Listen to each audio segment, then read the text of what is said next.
سلامات بقليلو كرصن حمام السنطاويت صقه تخله سنبت وي دما عد بيጫ እንዳተባለት نفلطا حبوبتي السنطاويت كابتم اب سومنزي زغطما صقمات اسعيبو بتدغغمنا هوسبيتال ناتيا زمص انتخنا ابزي حج ساعات جن اتي احمامن موداتا بصحو نكحكما ناب كالي هاجر كل اخاخم زلونين تحبيرن زلوا اتي طنقي محممين اسنطاويت صقه تخله سنبت دما بتدغغامي ابزي سومنزي كاب سمع زلو حبريتا غوالا سنطاويت راهيل تسفاي مزي كاب هاجر انجلاند زمص سامويل استباله ግለሰብ ቅድሚ ክልተ ወራሓት አቢሎም ዝተመርዓው እንትኾኑ ኣብዚ ሕጅ ሰዓት ደማ ምስ ሰብዚ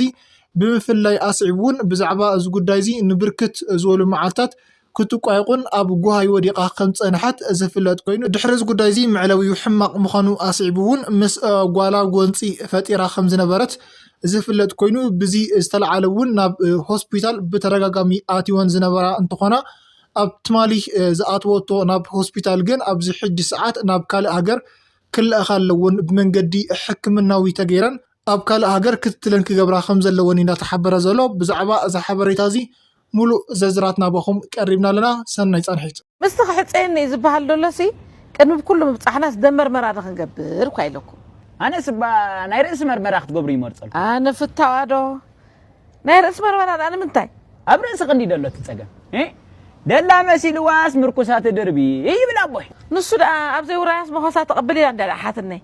السنطاويت صقه تخله سنبت وي دما عد بيጫ كم زفلط ناي حمام دم دفيت وي ون صقط دم كم زلون زفلط كوينو بزي استلعلون ابزي سومنزي تفطيرو بزلو صقمات ابلعلين ون بتراغامي ناب هوسبيتال ناتواز مصا مخانن زفلط كوينو ኣብዚ ሕጂ ሰዓት ግን ኣብ ከቢድ ኩነታት ተሳጢሐን ከም ዘለው እንዳተገለጸ ዘሎ ክብርቲ ስነጣዊት ጽገ ተኽለ ሰንበት ብቶም ኣዝዮም ኣብ ሰማዒ ትግርኛ ኣብ ተመልካቲ ድራማ ዘያሱ ስራሕቲ ካብቶም ዝሰርሑ ብሉጻት ስነጣውያን ክባሃሉ ዝጥቀሱ ሓንቲ ክብርቲ ስነጣዊት ጽገ ተኽለ ሰንበት እያ كبرتي سنطاويت صقه تخله سنبت دما بصبق زرباتات يا تጥቀስ بفلاي دما سنطاويت صقه تخله سنبت اتي سرحتا موراس ባህርያት ወይውን ናብ ካልእ ሰብ ምስጋርና ውላዳ ብምስጋራ ድማ ብጣዕማ ዝያ ካብቶም ብሉጻት ክትባሉ ዝኻለት ሓንቲ ሰብያ እቶም ኣብ ናይ ስነጥበብ ስራሕቲ ዝሰርሑ ሰባት መብዛሕትኡ ግዜ ንውላዶምን ከምውን ናብ ቀረቦም ዘሎ ንሰብ نابزي ناي سنطبب سراحتي انكياتي بزح صقطيوم زغبرلو كبرتي سنطاويت صقه تخله سنبت ግን ንጓላ ናብቲ ናይ ስነጥበብ ዓለም ንኽታኣቲ ብዙሕ ሓገዛት ዝገበረትላ ከምውን ጸቅጢ ዝገበረትላ ምዃና እዩ ዝግለጽ ብዝውን ስነጣዊት ጽገ ተኸለ ሰንበት ፍሊ ያብላ ልክዕ ንዓት መስል ውላድ ወሊዳ ኣብ ጽቡቕ ደረጃ ድማ ብናይ ስነጥበብ ስራሕቲ ድማ ኣብ ጽቡቕ ብርኪ ከፍ ክተብላ ዝኻለት ሰብያ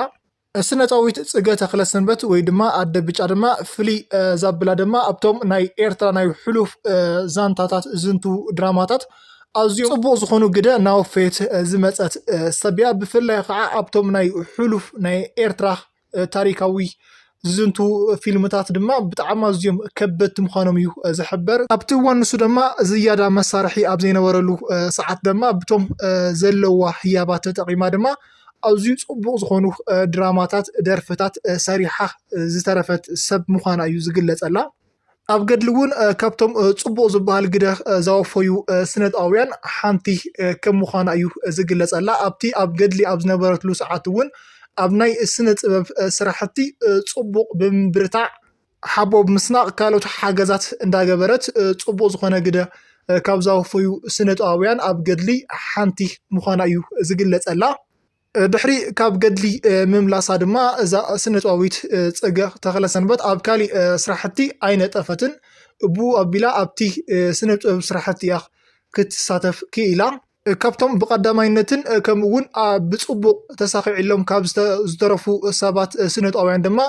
ሓንቲ ምዃና እዩ ዝግለጸላ ማለት እውን ኣብቲ ናይ ስነጥበብ ስራሕቲ ኣትያ እውን ጽቡቕ ዝኾነ ኣልማዕ ዝኾነ ስራሕ ስለትሰርሕ ድማ ብቲ ስራሕ እውን ساكسس ويون عوتي مخانا أيو زقل لسألا كم زفلت دما أب سنة باب سراحتي زنتف سب دما ناي حدار كونتات ناي مسقع بتعمى زيو أتسقامي ካብቶም ኣብ ስነ ጥበብ ዝሰርሑ ሰባት ንሓዳር እውን ዘይተዓደሉ ሰባት እውን ሓንቲ ምዃና እዩ ዝግለጸላ ንጓላ ስነ ጥበቢት ራሄል ተስፋይ እውን ብደገ መልክዕ ከም ዝወለደታ እዩ ዝግለጽ ብዘይካ ንዓ እውን ካሊእ ውላድ ከም ዘይደገመት እዩ ዝሕበረላ ኣብዚ ሕጂ ሰዓት እውን ሓንቲ ውላድ ከም ዘለዋ እዩ ዝግለጽ ንሳ እውን ስነ ጥበቢት ራሄል ተስፋይ ምዃኑ እዩ ነዛ ህቡብቲ ስነ ጥበቢት ራሄል ተስፋይ እውን ክንዲ 11 ዋላ እውን ትኹን ዳ እምበር ክንዲ 10 ገይረ ዝሪኣ ዝብል ዘረባታት ብሰፊሑ ኣብ ተቐርቦም ናይ መደረ ዘረባታት ዛስምዐት እንትኸውን ኣብ ዝሓለፉ ክልተ ኣዋርሓት ድማ ምስ ሓደ ሳሙኤል ተኽለ ዝተባሃለ እዚ ሰብ እዚ ኣብ ናይ ስነ ጥበብ ስራሕቲ ዝሰርሕ ሰብ ኣይኮነን ካብ ሃገር ኢንግላንድ ዝመፀ ካብ ዓዲ እንግሊዝ ዝመፀ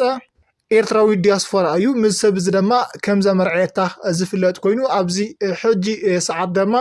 ምስ ሰብ እዚ ብዝተፈላለዩ ምክንያታት ማለት እውን ኣብ ዝሓለፉ መደባትና ክንጠቕሶ ከም ዝፀናሕና እዚ ሰብ እዚ ኣብ ሃገር ኢንግላንድ ሓዳርን ሰበይትን ስለ ዝነበሮ ብዚ ጠንቂ እዚ ዝተለዓለ ድማ ኣብዚ ሕጂ ሰዓት ከም ዝተፈላለዩ ምስ ሰብ እዚ ዝግለጽ ምስ ሰብኣያ ምፍልላይ ኣስዒባ እውን ስነ ጥበቢት ጽገ ተኽለሰንበት ድማ ናብ ሓደ ንምምጻእ ወይ እውን ንምዕራቕ ድማ ብዙሕ ጻዕርታት ትገብር ጸንሐት ኮይና ኣብዚ ሕጂ ሰዓት ግን ነቲ ትደኽመሉም ትጽዕረሎም ዝነበረ ናብ ሓደ ንምምጻእ ወይ እውን ናብ ዕርቂ ንምምጻእ እውን ብዙሕ ጻዕርታት ክትገብር ጸንሐት ዋላ እንትኾነት ግን ከዓ ናይ ሕማም ደም ድፊት ወይ እውን ጸቕጢ ደም ስለ ዘለዋ ድማ ብዚ እንዳዋየት ድማ ናብ